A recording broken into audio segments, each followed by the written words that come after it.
Good evening. I hope you are enjoying yourself so far. Welcome to Kenya Top 100 2011. My name is Robert Onyango and I will be your co-MC tonight.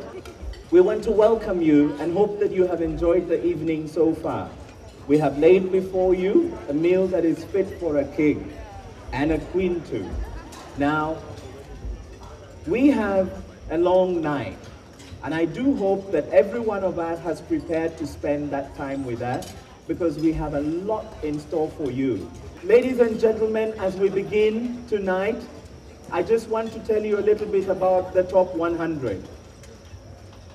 In 2008, two visionaries sat together and said, we want to recognize those people that drive the economy, the engine, those that provide employment to 60 to 70% of the people in the country. And with that vision came the Kenya Top 100. In 2008, we celebrated the first group of Kenya Top 100 companies. 4 years down the line, 2011, we look at the 400th group of people. Obviously, a number of them have been repeat entrants.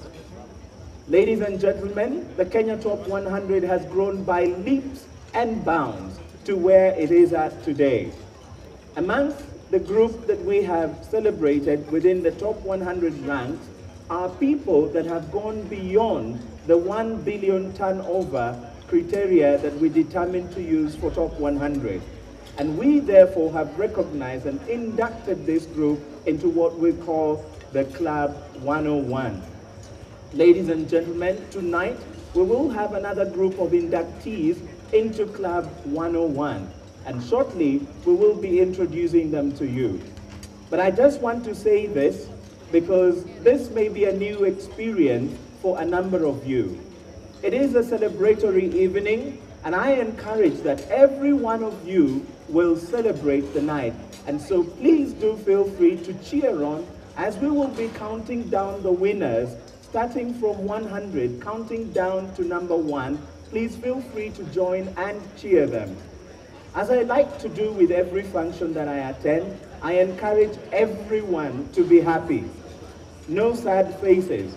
If you are number 100, you are a winner already, and every reason therefore to smile.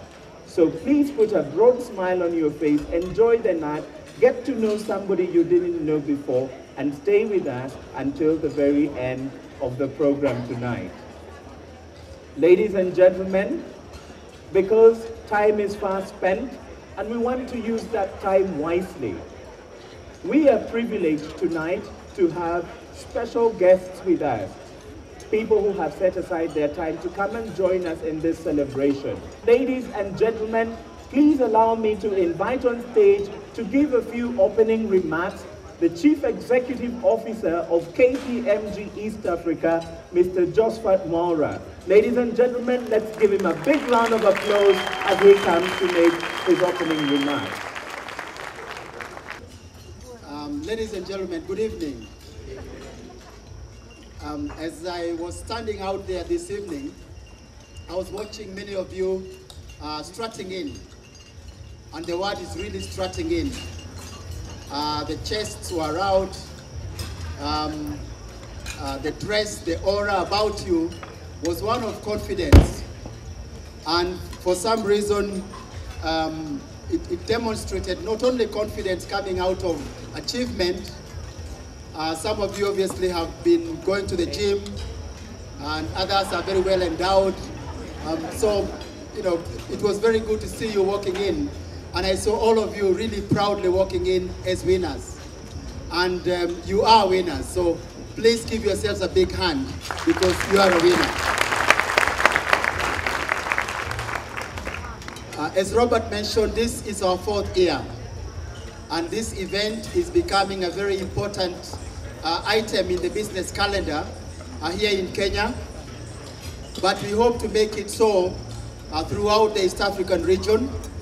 As you know, we are in Tanzania already. We have done Tanzania. We have done already Uganda, and we are going back there hopefully by December for the 2nd year. We are looking to go to Rwanda. And ultimately, our aim is to bring together in one place like here, the entire business community from East Africa and celebrate the top 100 companies from East Africa. I do hope that some of you who are sitting in this room today will be recognized in that event. Our purpose when we came up with this event is to first to recognize and to celebrate the people who are creating wealth in this region. And this evening, we are not going to have too many long speeches. We are here to celebrate your achievement, to celebrate your resilience, to celebrate your confidence, to celebrate your hope, and to celebrate also your patriotism. And I thought of talking about patriotism because I don't think there's any other form of patriotism than somebody who is in the right business, who is doing that business right. They are doing it here in Kenya. They are employing Kenyans. They are paying their taxes in Kenya. They are exporting from Kenya. You are remitting your foreign exchange earnings back to Kenya and reinvesting in Kenya. That, in my view, is the highest demonstration of patriotism, and I believe every single one of you here needs to be celebrated as a patriotic Kenyan.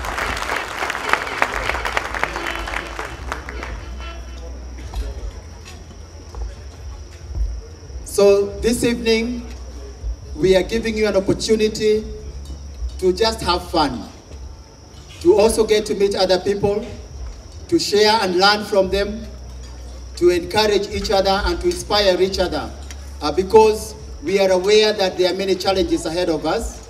We talked about some of them yesterday, and there's one thing that is certain in business.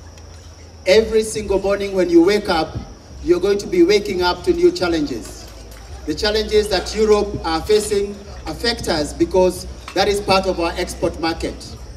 The challenges that the US is facing affect us because that is where the greatest demand is today, before China becomes the biggest economy in the world. The challenges that we are facing in this region affect us because they increase our cost of doing business. But I know, as I said yesterday, every single one of you have it within you to be able to overcome these challenges, to be able to even achieve bigger heights of performance than we have already achieved in this region. And all I would like to say to you this evening is that be encouraged. Talk to the people around you. Hear their stories. Hear the challenges that they have overcome, and continue to believe in yourselves that you're going to be able to overcome your own challenges. Yesterday we talked briefly about the late Steve Jobs. Maybe let me just give you very few facts about Steve Jobs. I think many of you know that he was born before his time. In other words, he was born to two students who were at university at that time, and they were not prepared for a child. So they gave him up for adoption. Steve Jobs dropped out of college after only one semester. He started his business with less than $2,000, which he raised from selling his own personal belongings. When he tried to raise money from venture capitalists, one of them dismissed him as a renegade. He was fired from the company he started. He failed in a number of innovations. But today, Steve Jobs is remembered for having changed the world like no other man has ever done, for impacting almost every aspect of life, from computers to music to entertainment, and creating one of the biggest companies in the world from those very humble beginnings. Yesterday, Linus was telling me about somebody talking about that humble beginning and asking the rest of us, If Steve Jobs was born in those circumstances, if he dropped out of college, if he was fired, if he failed as many times as he did, what is your excuse for not pursuing your dream? We are here this evening to celebrate and to recognize you and to encourage you to go for it, because we believe you can contribute to transforming this country. Enjoy yourselves. Let us celebrate this evening, have fun, and we look forward to celebrating the top 100. Thank you very much.